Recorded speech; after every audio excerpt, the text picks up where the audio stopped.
E3 will become E2 with only France and Germany, but it seems that the evolution is to replace United Kingdom by Italy and to keep the formula with the E3. About the joint action of the Union, we can have the action on three different levels: economic, political, and security. For the economic, of course, we see a lot of achievement because we have a common legislation, so the European rules endorsed by the 27 states, and after this, they put it in their own legislation. They have these custom tariffs. They developed these standard norms like this for health and for food. They are regulating the competition among the countries. They are determining also the disputes for the fishing zones. They have treaties like the CETA treaties with Canada, but they can also apply sanctions, economic sanctions, and it's a very powerful tool for the European Union. On political level, I have maybe this two bad things because what they are doing at political level in the Union is firstly ruling these internal affairs, so internal disputes. So it's very time consuming. You have a lot of summits with the 27 countries, but they are spending most of the time to settle the internal dispute and to make the life possible within the 27 countries. But there are two very important things at political level. They are using the membership as political tool. So when you discuss with other countries and you are just giving them maybe the sensation or the opportunity to maybe become a member of the EU, it's very important. It was a tool when discussing with Turkey, but it's already more than 30 years that we are trying to discuss about the adhesion, the membership of Turkey to the EU, but up to now, there is no way. Some blocking countries like Germany or France are preventing to have this Turkey within the EU. And we have also, at political level, the values. It's one important thing in the political affairs for the EU. They are defending democracy, human rights, equality between the men and women and so on. And every diplomat, every politician, when they are on in visit in other countries, are defending this kind of values. On the security level, yes, security level, we have on one hand, this is what is the big achievement within the EU. We have this cooperation and coordination among the different armed forces, but there is no integration. There is no common decision for operation. So there is no EU HQ being able to impose to start an operation and to say Belgium will send its troops or something like that. No, it's always we have this common HQ, but we need always the approval from the different member states. What is good? We have Frontex agency. It's an external border agency, frontière extérieure. So because one of the main issue for EU, it's about preserving the integrity of the external borders of the EU, of the Union. And so they have three main threats. It's about terrorism, it's about migration, and also about the stability of other countries surrounding the Union. So just to be sure that if you have a country, a rogue nation, a failed state, that we don't have a migration flow towards Europe, and we don't get also terrorism. So if we are speaking about security affairs and migration issues, firstly, we have to see as military and the different operation we have in the world. And what is very important to see and to understand that when Europe is thinking about intervening outside its border, it will think firstly about civilian mission, not military mission. Firstly, civilian. So it will, for example, send the policemen, send judge, lawyers, and so on to reestablish the rule of law in different countries where there are some issues. So it will be always the first step from this European Union. It's why you see that we have more civilian missions than military missions. Secondly, about military missions, we see that if we go to the land forces, we have mainly training and mentoring mission. So it's not showing our power. We are in the lowest level of the spectrum of violence. We are just training troops. So we have 3 EUTM training missions. So in Mali, in Somalia, in Central Africa, but no more. We still have I will say, a more robust operation in the Balkan. Where we have this a little more power, it's at sea. We have these two different missions, and we have one in the Mediterranean Sea, and preventing this migration flow, but preventing also having this traffic smuggling of weapons, like this for Libya. And what is very important, it's we are not going over the world. I don't think that you will see very soon a mission in Japan.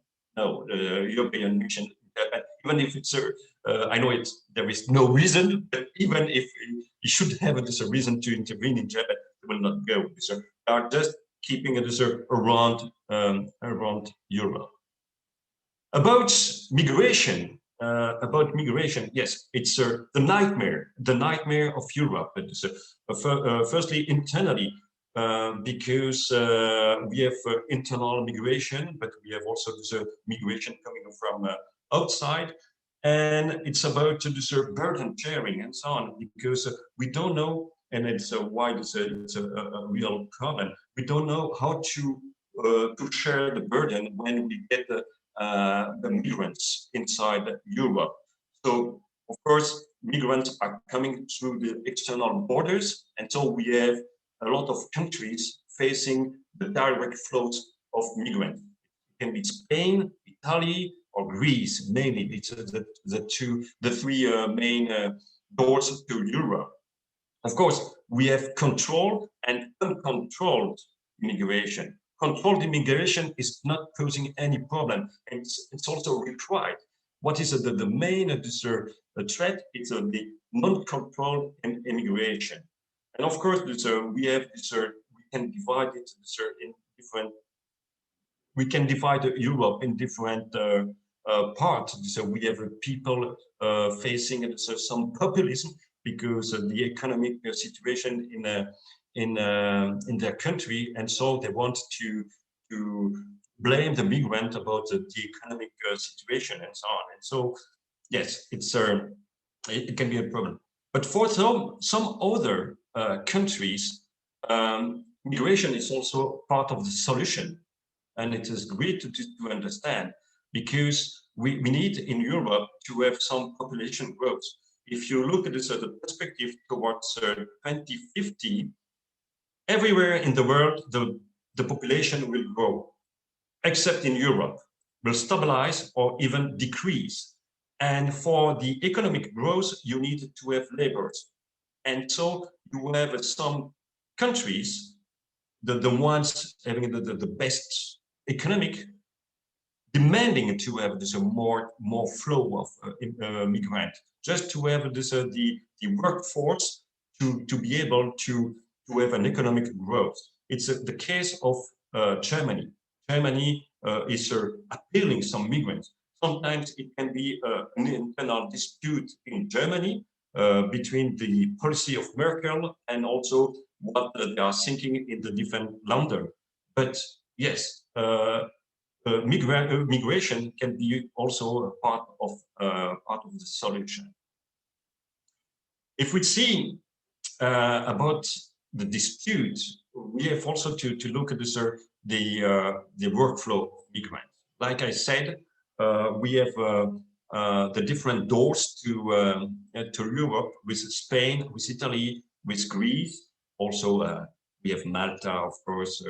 But if we look at this into the 6 past years, we see that Greece is paying the most tribute to migrants. It's the main doors. We can also see that we have some peaks in 2015, 2016, and after it decreased. Why? It's because Europe had 2 different actions. Firstly, we started the operation, the naval operation in the Mediterranean Sea, so decreasing the number of refugees coming from south towards Italy mainly. And of course, in 2016, we also signed, Europe signed an agreement with Turkey.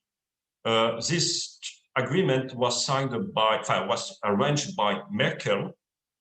And I would say that it is from a low point of view, is not maybe the best one, or from this, human rights, it's not a good one.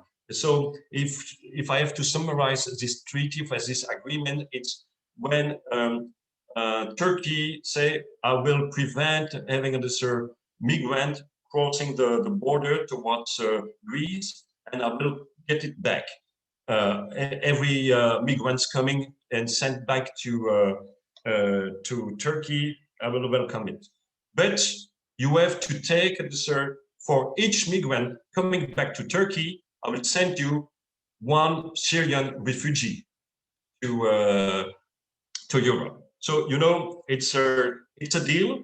You have to know that in Turkey they have more than 2.7 million Syrian refugees, what is a lot, and also part of the agreement. Europe has promised to pay for the Syrian refugee, and with 6 billion euro to transfer to Turkey. So far, just maybe I think 50% was paid, and it's part of the dispute with Turkey. So they didn't pay what they promised to pay. So we have Erdogan very, very sad about this. As you see, the main door it's between Turkey and Greece, and also it's part of the main dispute in the Eastern Mediterranean. The hotbeds. So we go more this in the core business of the presentation, and the first I want to discuss, it's about Turkey, and the first hotbed was about the relationship between Cyprus and Greece. As you know, Cyprus was under domination of the UK, United Kingdom, until 1960, and became independent on that moment. In Cyprus, you have more than 80% of Greek people, and less than 20 people Turkish Cypriots. So what's happened in 1974? It was a regime of the colonels in Greece, and so you have some officers, Greek officers, coming to Cyprus on that moment and dismissing the president and taking over the power, with the aim of unifying the island and to attach Cyprus to Greece. Of course, Turkey was not very pleased with this kind of of event and intervened in 1974. So I think that Turkey has a right to do. There was a treaty signed in 1960 between UK, Turkey, and Greece about intervention, military intervention. Military intervention would be possible if any of the party think that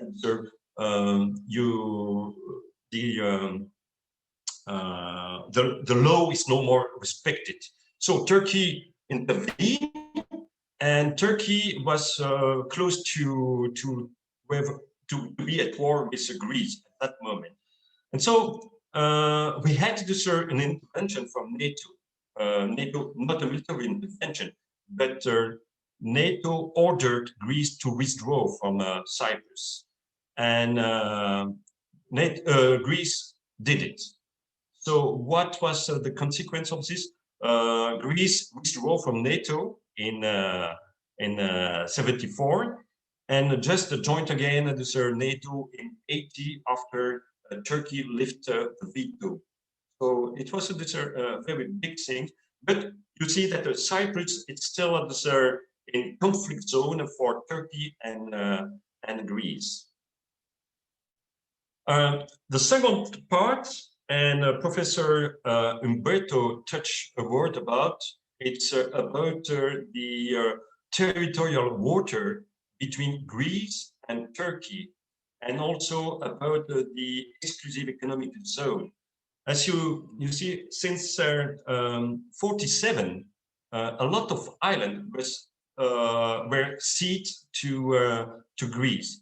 The islands at large of Turkey were mainly from Italy, and in 47, with the Treaty of Paris,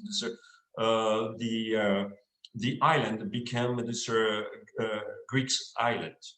But a lot of these islands are very close to Turkey, and there is the first problem. It's about the territorial waters, because normally territorial waters it's up to 12 miles. But if you take this for Turkey, there is no more territorial waters, and they are no more able to go to the Asian Sea. So it's one thing. So they decided to go to the 6 miles. But beyond the territorial water, we have normally exclusive economic zone of 200 miles. But of course, the EEZ has to be agreed between the parties, because it's only this a standard way of determining this the zone. It's 200 miles, but it has to be agreed, and there is no agreement between Turkey and Greece. And of course, you have this Greece. It's taking the advantage of every island yes, in the Aegean Sea to extend its exclusive economic zone. And we have, for example, the island of Castellorizo, the most eastern island, and I underlined in red on my slide. This very small island, just this 9 square kilometers, and it's very close to Turkey, but because this island, you have Greece claiming for an extended economic zone till Cyprus. It's going to Cyprus. So Turkey doesn't agree with this kind of thing. And so we have the rise of tension between Turkey and Greece. And it's more because also they discovered a lot of gas in the Eastern Mediterranean. So what did Turkey? It's to send some exploration ships to this claimed by Greece economic zone in summer 2020. And so you got the rise of tension between Turkey, between France, between Greece, and so on. The same with Cyprus. Cyprus, you have to know that the north part of the island, the Turkish part, is not internationally recognized. It's only recognized by Turkey and has no exclusive economic zone. And so Turkey is asking, no, I want that North Cyprus also get its own exclusive economic zone. Of course, it's against the interest of Cyprus. So you see also that Turkey sent some drill ships to this exclusive economic zone of Cyprus, also recently in summer 2020.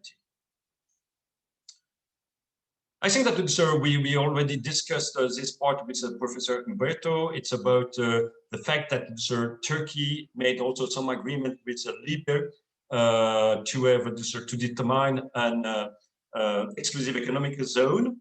Of course, this zone is conflicting with the Greek one, and it's very important because we have a project of a gas pipeline from Israel towards Greece and towards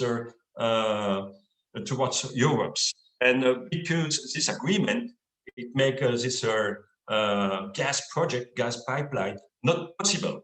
And for Greece, it's economically vital to have this pipeline because it will make Greece a major provider in gas to Europe. And of course, for Turkey, it's not very great because Turkey wanted to have also this kind of position towards Europe.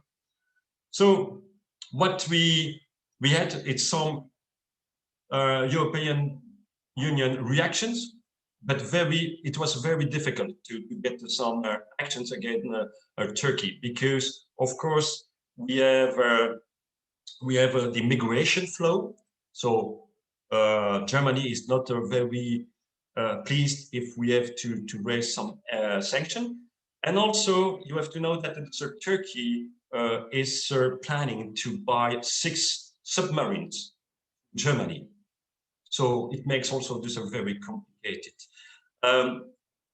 Nevertheless, in the summit in December, 10 and 11 December, EU decided to raise sanctions against Turkey, but it's very light sanctions up to now, and we are waiting to have a move from Turkey. But EU already announced that if there is no step forward from Turkey, that in March they will raise new sanctions. Second point, it's about Russia. Russia, it's not in the Eastern Mediterranean.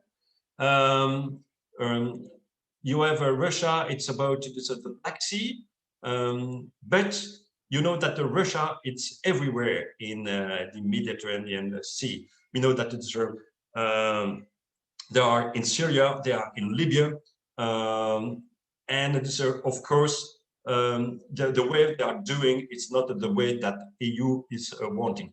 The fact that it is, and it's the concept that Professor Umberto told us, Russia, it's very, very at ease with frozen conflict concepts.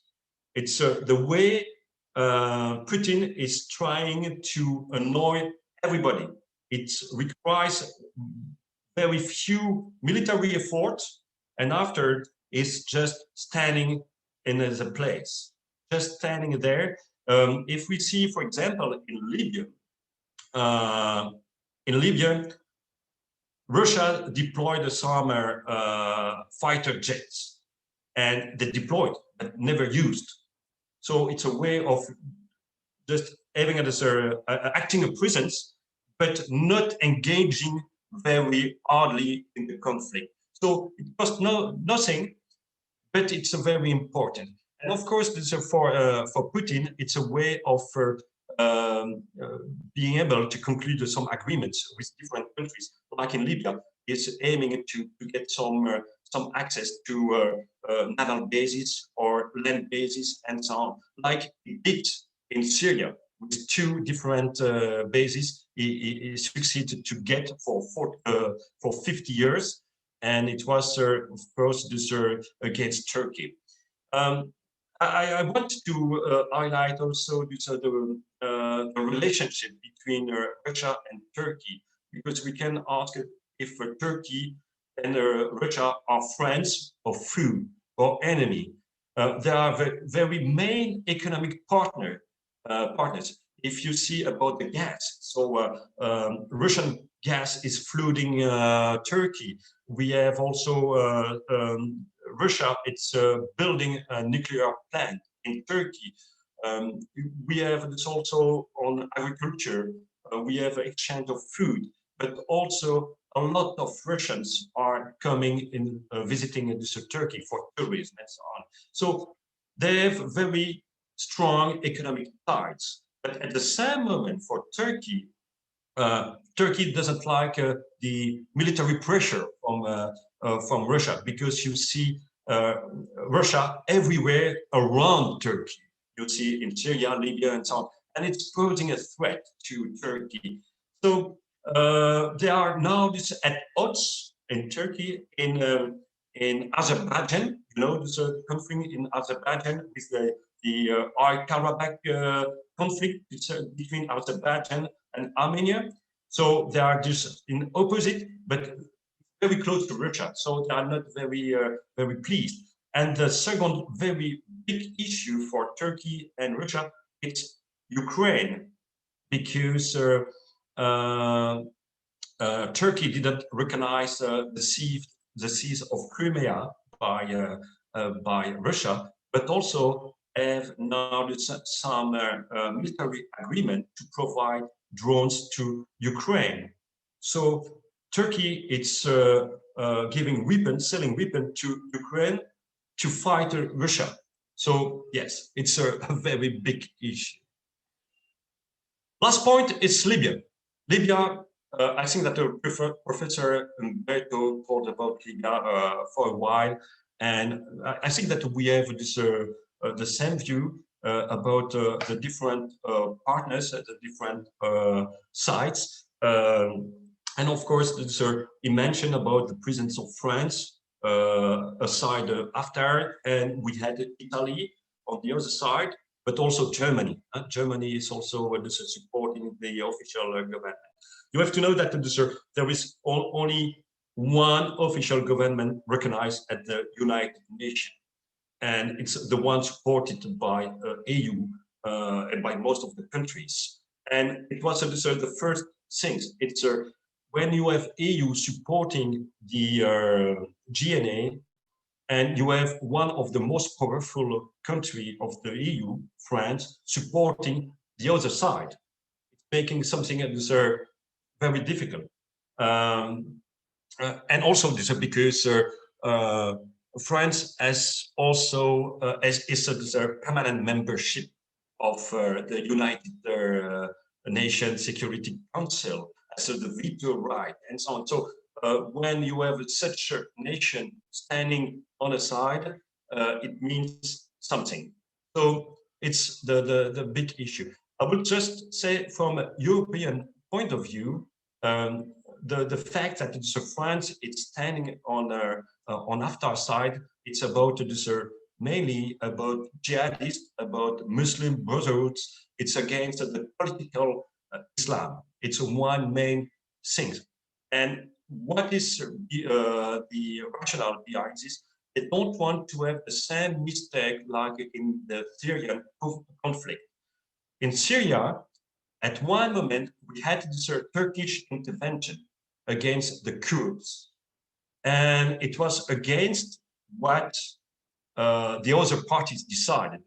And you have to know that the Kurds was one of the most preeminent allies of the Western forces to strike the Islamic State, to fight the jihadists. And so when Turkey just attacked the Kurds, the Western side lost a very precious ally in the fight against the jihadists. And they don't want to have this happening again. especially because after always said, I'm against the jihadists. I'm preventing the jihadist movement. And of course, we have feared this from this, the European point of view. We have some fears about some migration flow if we have jihadist movement taking over in the whole Libya. To prevent that, and I already touched a word about, we have some operation, and we have the UNAFOR Irini, the operation at sea, with some military ships controlling the sea, controlling the embargo, the weapons embargo. And what is very important to know about this, it's we have some incidents between the frigates, the European frigates, and some merchant ships from Turkey, accompanied by the Turkish frigates. And at one moment, we had the Turkish frigates engaging shoot radars against French frigates. So it was a very serious incident, and because both are member of the NATO. So it was a very so this is a very huge challenge for EU, especially if at one moment it's coming with this migration flow, and it will impact the internal cohesion of EU. So at conclusion, I will just speak about Europe. Europe seems weak, very soft, indecisive, but it's true till the unity is achieved. When we have an agreement among the 27 states from the EU can be very powerful. I will not say on the military side, but at least on the economic side, because the EU economic sanctions are very effective. Of course, Turkey know that. Turkey is dealing with that, but Turkey cannot afford to be isolated from all the parts, because Russia, it's not a big partner. They have some common interest, but they are also at odds each other. And you have NATO. Turkey is part of the NATO, but of course, with the Biden administration, the relationship will be totally different, because Biden is more for multilateralism and not like it's Trump. And so the economy of Turkey is very poor, and Turkey needs Europe on that way. But we have this Europe needs also Turkey. No matter what's happened, in Syria, in Libya, in Karabakh, and so on, Turkey needs Brussels needs Turkey, because there is a huge trouble about the migration pact. So Erdogan knows that, and he wants to discuss again the pact we concluded in 2016 and to negotiate it again. And from the NATO point of view, I think that we cannot lose Turkey. Turkey, it's a very, very important player for NATO. It's one of the most robust military presence, and it is also at the key in the Middle East. Yeah, thank you very much for your attention. Thank you, Eric. Thank you for your very thought-provoking and comprehensive view of the East Mediterranean affairs. And together with Dr. Umberto's presentation, we have a much clearer view of this area and how it's divided and why it's divided. And